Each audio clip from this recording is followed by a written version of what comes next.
war between US and China is almost certain, but can be avoided, says Harvard professor. Hello guys, we're from the channel One More Curiosity. Check it out. The further you look back, the further you see ahead. Winston Churchill. The challenge for the United States will be renew itself to compete with China, not with mercantilist method closures of economy, but in a legitimate dispute over the markets. Military war will be avoided if an international market has a clash of two models, a capitalist dictatorship versus a capitalist democracy. The world would gain from this. Thucydides, in his book, The Peloponnesian War, analyzes the war between Sparta and Athens, in which he served as a general. As a historian, he did not limit himself to describe events, but made a great contribution by identifying the causes of war. He pioneered what we now call realpolitik. While many attributed different causes to wars, Thucydides, with great acuity, got to the point. He identified and created a law. When a rising power threatens to overthrow the dominant, the resulting natural stress makes the possibility of violent clash the rule, not the exception. This law became known as the trap of Thucydides. The Peloponnesian War, subject plot of the book, on the road to war. The United States and China will escape the Thucydides trap, by Harvard professor Graham Allison. It is an analysis of the past to better face the future. As the British Winston Churchill said, quoted in the book, the further you look back, the further you see ahead. And the Peloponnesian War was a watershed in Greek history and in the annals of Western civilization, which deserves to be studied with a view to bellicose potential between the USA and China. This is what the author does with great skill. His sight and unsettling. He brought up the story of the last 500 years, in which 16 challenges to the Thucydides trap, only 4 did not end in war. As a thoughtful intellectual, he sees the current risk but does not consider it inevitable. He is aware that China threatens American power and the stress caused by the threat to the mood of its political leadership. With admirable detachment, Allison analyzes the aforementioned wars. He not only highlighted the risk of situations that got out of control, which can trigger a war, but he also qualifies 2 characteristics of human psychology as dangerous. Hubris, which is awareness of one's own importance, self-love, and paranoia, which is irrational fear.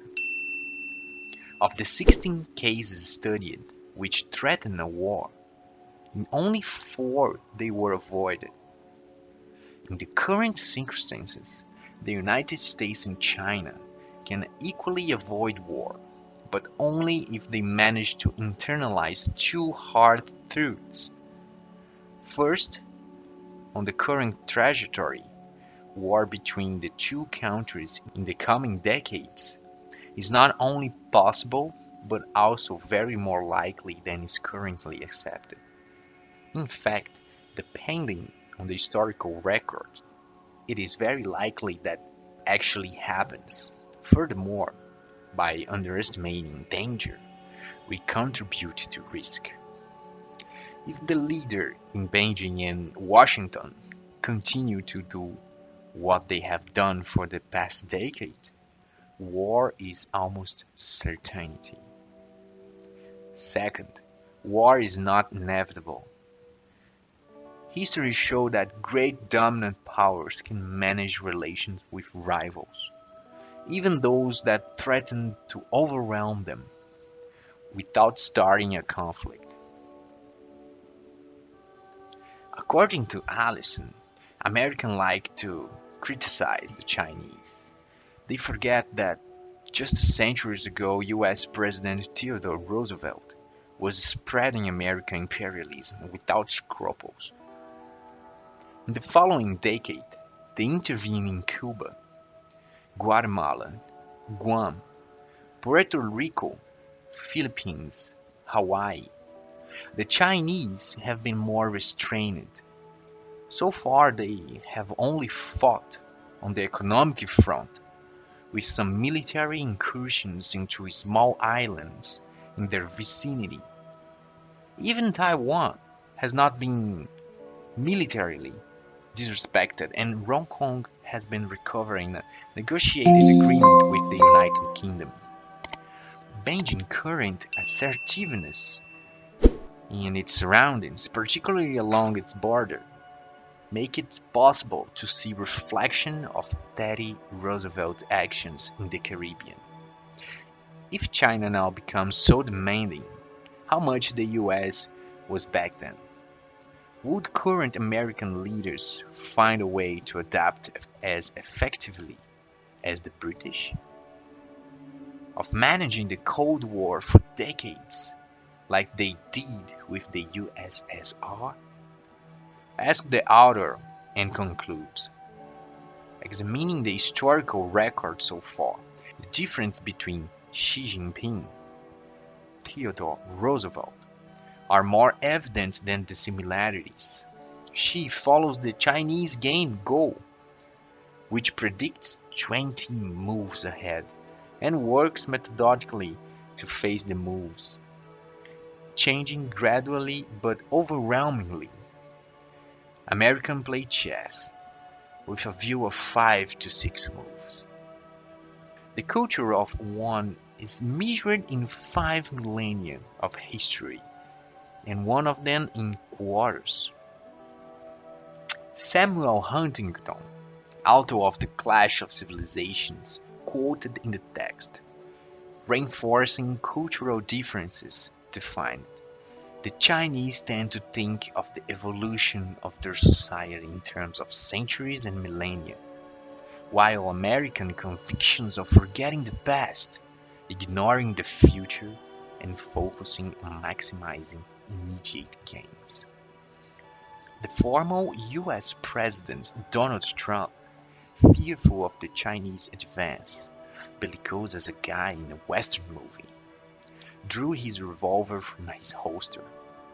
He fired a few shots starting a trade war. Revanchism is the motto of the door of the sheriff's office. The United States and China are clearly in a collision course. Americans woke up frightened by the advance of China. It is today an industrial and technological power. Awakened people saw a series of illusions fall to the ground. China only had cheap labor, non-value-added product as a competitive differential, and that the opening to the international traffic would be followed, as the USSR, by political freedom. They were surprised by the resilience of the Communist Party dictatorship.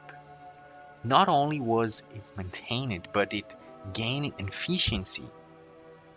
There are no signs of change in the political model in sight. That Nixon and Kissinger did. Getting Nixon to question, did we create a Frankenstein? The hegemony of the United States is threatened. Accustomed since the Second World War, to dictate international relations, America shows obvious signs of insecurity. In those years, its only international competitor was the Soviet Union, a military power but with feet of clay. It had a weak economy based on the command economy that does not have the vigor of the market, so much that he didn't have the breadth to face the American challenge. Without a strong economy, military might not be sustained. In modern terms, the power is measured in the number of ships, warheads, rockets, cybernetics that a country can buy in a year. In these terms, economically, China has already surpassed the United States. According to Thucydides' trap, are the US and China destined for war? Graham Allison poses the question and tries to give the answer in his book. He assumes the threat exists, discusses the economy. Is a war avoided or inevitable? The author speaks with authority as director of Belfer Center for Science and International Affairs at Harvard University, founding dean of the John Kennedy School of Government, and served as an advisor to the Department of Defense under the Reagan, Clinton, and Obama administrations. Rated by US President Joe Biden as the one of most astute observers of international relations. Now, if you still have questions, leave your comment and we will answer for you. If you like this video, subscribe to the channel and follow for more trivia videos. See you next time.